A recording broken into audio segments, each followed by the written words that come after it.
Now I want to show you where you can assess your competence against the UK spec standard. So if you think you're ready to apply for professional registration, you can do this as a sense check to understand if you're ready or not. If you aren't yet ready to apply, then self-assessments can be used to understand where you are in terms of your competence against the UK spec standard currently and what further development you need to get yourself to the right level to be ready to apply. So you can either choose Start Self-Assessment, or you can go to Professional Registration and Fellowship at the top of the page, choose the green box about professional registration, and then the purple box, which is Self-Assess against UK spec competencies. Now in this example, I'm going to assess myself against the CEng UK spec competencies. I select that, a box will pop up asking if I want support with professional registration. Now, if you tick this box, our professional development team will contact you with details of how they can support you. So in the self-assessment page, you can see to the left of the screen is the UK spec for CEng. So you can see the A to E competency areas of the UK spec and the 17 actual competencies within them. Now, to the right of these, you've got skill areas. So we've got level 0 to 4. And you can choose where you are currently in terms of a skill level against each competency. I might choose level 2 for C4. So obviously I need to explain these a bit further. So we've got 0, which is no experience. 1, which is trainee, you're learning how to do a task. 2, supervised practitioner, you can perform the task, but you require some supervision. Then you've got practitioner level, which is 3, you can take full responsibility for and are completely competent in performing that task. And then expert, so you've got a superior and in-depth understanding of that task. Now, the level that you need to reach for each competency to be ready to apply for that professional registration is actually level 3, practitioner. And of course, being at an expert level is fine too, but the minimum requirement is practitioner. So if I choose a competency, I'll choose B3, then you're provided with the details of the competence area, the competence itself, the details there, and some skill level guidance below it for this particular competence to help you decide what skill level you're currently at. So if we get B3, I choose them at practitioner level. It'll put a tick in the box there, or you can add a tick to the grid if you want to do it that way. And when you've got, ticks all the way down for level 3 practitioner as a minimum, then you know you're ready to apply for that professional registration. Now you'll see at the bottom of each competency, you can also write some evidence to explain what you've done that demonstrates that you are at that skill level. So just an example, then I'm going to choose D1, and that I'm again at practitioner level, I believe, and then I'm going to add some evidence. So just for speed,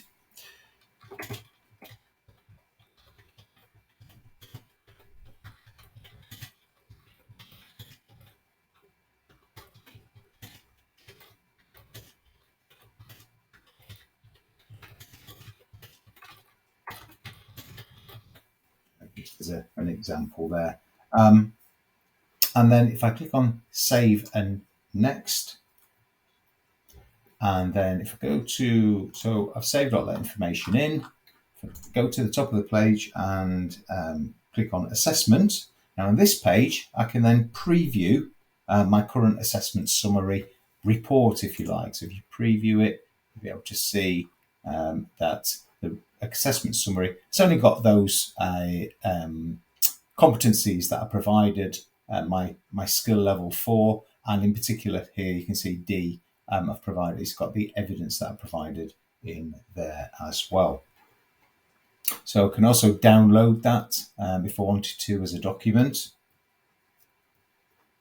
What I can also do from this page is share that summary with my mentor or line manager and ask them for some feedback. Now the idea here is that they can sense check your assessment, provide feedback on it, but also it should generate a conversation about the competencies where you still need to move up the skill levels for, and look to then generate a development plan to help you do that. So let's show you how that works. So if you click on get feedback, I'm going to name it. So I'm saving that in the system as November 2023. Then I'm going to add, in this example, I'm going to add myself as the mentor, just so you can see what the mentor-mentee journey actually looks like. So I'm both the mentor and the mentee in this example. So I've added myself as the mentor, and if I click on Save and Send Link, so that's then sent an email to my mentor. So acting as the mentor here, you see that that's the email, and then it's asking me to provide some feedback. So I click on the link. It takes me to a guest area of Career Manager. And this is where I can provide, so I've got the details of the competence, evidence and assessment that's been provided here. So B3 and D1 have only been provided, but in particular, I can look at D1, actually look at the evidence that's been provided as well, and then provide my mentor feedback and comments at the bottom of the page. So again, just for speed,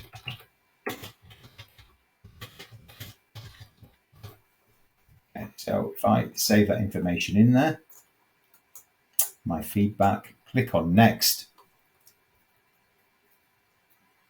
and then I agree to the statement, which is the charter and bylaws of the IET, etc., and then submit my feedback. Okay, so that's that part done. And then firstly, I've got an email as the mentor. So thank you for providing Paul Stevens with feedback on their Chartered Engineer Framework assessment. And I've also got an email then as the mentee, feedback on your assessment summary has now been completed. So you can sign back in to review the feedback. So I don't need to sign back in, I'm already signed in, but we'll refresh that page. So from there then I can firstly view the feedback that I've received. I can preview that again, that report, but I can also download that self-assessment summary, which will also include the feedback provided by my mentor or my line manager. So that's that assessment summary for November 2023, as I called it, is saved into the system. And the idea really is that regular assessment and the creating of development plans to improve your competency is the most effective way of achieving professional registration in a timely fashion. So what you've just seen is how to self-assess yourself against the UK spec in Career Manager.